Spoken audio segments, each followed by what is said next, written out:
You never know who's going to sit at the kitchen table on Leahy and Leahy, a generationally challenged discussion on sports and other living things. Leahy and Leahy. Hey, what's up, everybody? Welcome to another edition of Leahy and Leahy right here on PBS Hawaii. Pops, Jim, son Kanoa sitting at the Leahy family kitchen table, and it's going to be kind of a St. Louis thing because you, of course, a St. Louis alum, we're going to be welcoming to the Hale another St. Louis alum. In fact, a guy who has his stamp attached to that school, that football program, longtime football coach Ron Marciel. Yes, he is a true St. Louis guy. He is now a GODA recipient. He was honored, a GODA recipient, which is Gallery of Distinguished Achievers at St. Louis. Yes. You're not a GODA recipient yet. I'm still paying to get in. Still paying to get into the ceremony. All right. Ron Marciel is here. Hey, our guest is here. What's up? Hey, Coach, how you doing?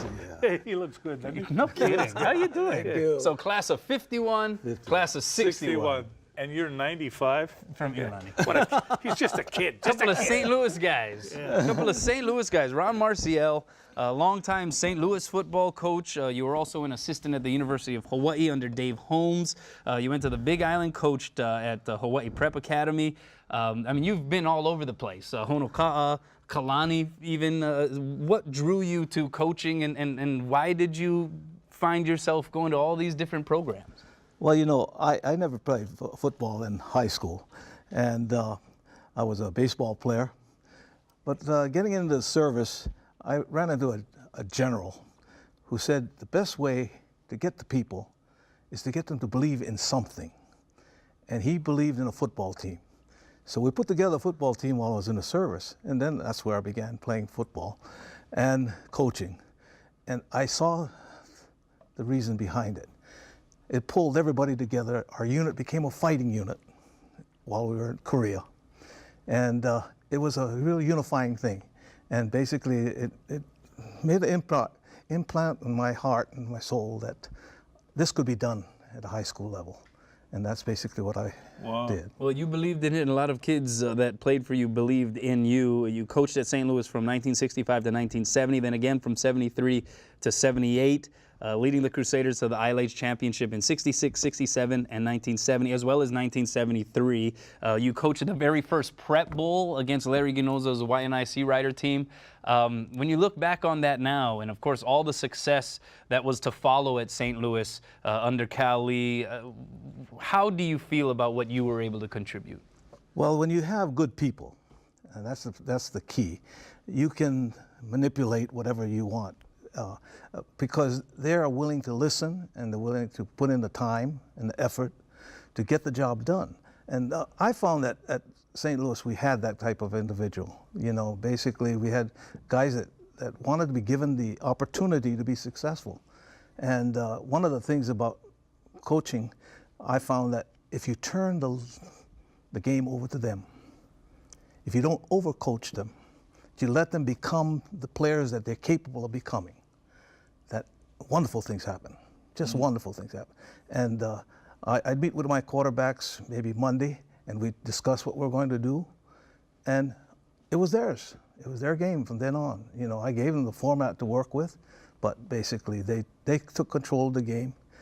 And a cute story was one of the early successes we had was with Buddy Los Banos and Ernie Shenin. Well, Ernie took over for Buddy and went on to lead us from a disastrous injury that Buddy suffered and brought us right to the brink of a championship. And well, we let him call the game. But basically, one day, one of our coaches was up in the press box and he said, he's got to call this play, it's wide open. I said, no, I can't do this. He said, you've got to call this. So I finally called the substitute in and sent him in. Well, Ernie stopped the game, timeout. Came over to the sideline and says, Coach, who's calling this ball game, you or me? I said, I looked up to the press box and I said, you're calling the game. Go ahead and take. The next play, he ran it in from 35 yards out. He said, I had something set up, Coach, and I'm not going to stop. And that's basically, when you believe in kids and they believe in you, and basically you let them have their reign, they do what they have to do. You know, I remember him. I have to tell this story.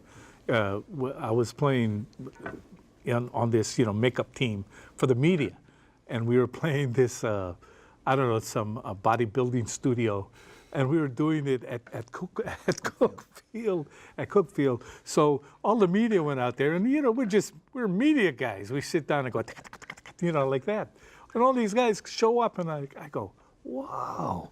I mean, they got big guns and stuff like that. And so I said, gee, these guys look pretty good. He tells me, because he was our coach, he tells me, they just look good. Let me tell you, they ain't going to play good, because we're going to kill them. Just like that. Just like that. And I'm going, well, I don't know. Yes, we did. We outperformed them. We outran them. We were faster than they were. They were better looking than we were. but we won that. Yeah. We won that game under him because he had faith in us. Yeah. And the thing was, it was more than football as well. I mean, your time as a faculty member as well as coaching other sports. I mean, Max Unger, now the center for the Seattle Seahawks, who's now a Pro Bowler. You coached him at Hawaii Prep in basketball. Yes. I mean, that's amazing. It is amazing. Max is quite a special athlete. He from the time he entered the school, he was the biggest kid in school. And as freshman, he said, well, I'm going to play JV basketball. And we're walking down the road to the gym, and I said, Max, I want you up on the varsity. He says, no, Coach, I got to play JV basketball because all my friends are down there. I said, Max, you're on the varsity. We walked a few more steps, and he said, no, I got it. I said, Max, you're on the varsity. Well, we finally discussed it all the way down to the gym, and he was on the varsity. And he played from the time he was a freshman, played real well, and he was a special athlete. Mm-hmm. We had a couple of special athletes. One is Max, and we also had Teo Nishman, who's the defensive end for the Tampa Bay Buccaneers. But basically, there were two kids that were there at the same time. Yeah. You just recently were honored by St. Louis. You received the Brother Edward Gomez Faculty Award, as well as at the event, we mentioned that you were a GOTA recipient. You became a member of the Gallery of Distinguished Achievers. How special of an evening was that for you? That was something for a lifetime. One of the nicest things about that whole event was that a lot of the players that played for me were there. And I felt so honored that they were there.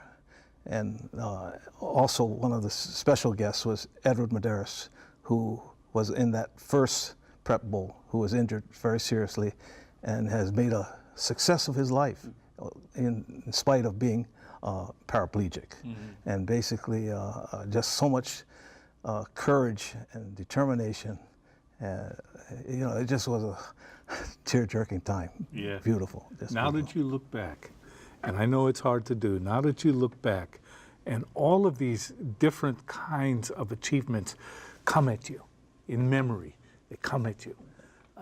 Do you have trouble remembering them, or are there some special times that you always go back to and remember them with fondness and with love?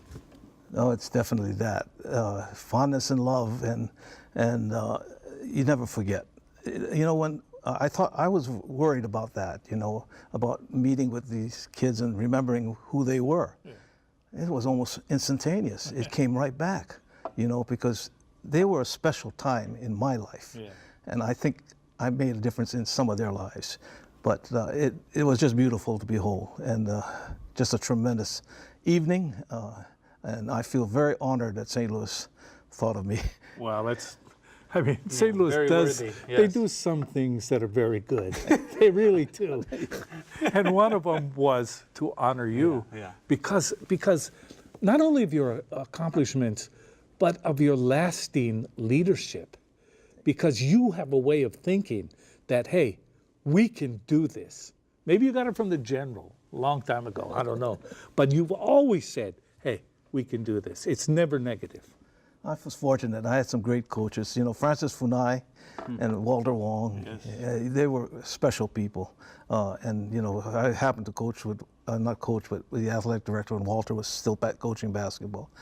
Just a special person. So it was, I had some good teachers. Having coached over so many decades, how has it changed, coaching at the prep level? How have the athletes changed? How has the job of coaching, how has that been altered? I think we overcoach. I really believe that that's what happens to, we begin to feel that we can get the job done and the kids are just incidental. I don't like that. I like to think that the kids are so talented nowadays. They have so many skills. They do so many things with their hands and with their minds that if you turn everything over, an outstanding example of that is Marcus Mariota at Oregon. Right. I mean, there's a guy that's running the whole show as a sophomore. I don't care who's coaching, he's doing it. And basically it's because they've turned it over to him. And basically I think that's where success will come, is when the coaches finally find out, if we let these kids go, and speed up offenses are all doing that now. Yeah. They're saying, you can do it. And the coaches just got to get out of the way. Get out of the way and let the kids play. Yes, yes, yes. Many more successes still to come. Thank you. Still to come. Thank you. Congratulations. Thank you. Wonderful to have seen you, been honored in the way that you have been, and thank you so much for coming by, Leahy. Right. We'll see you, everybody else, we'll see you next time right here on PBS Hawaii.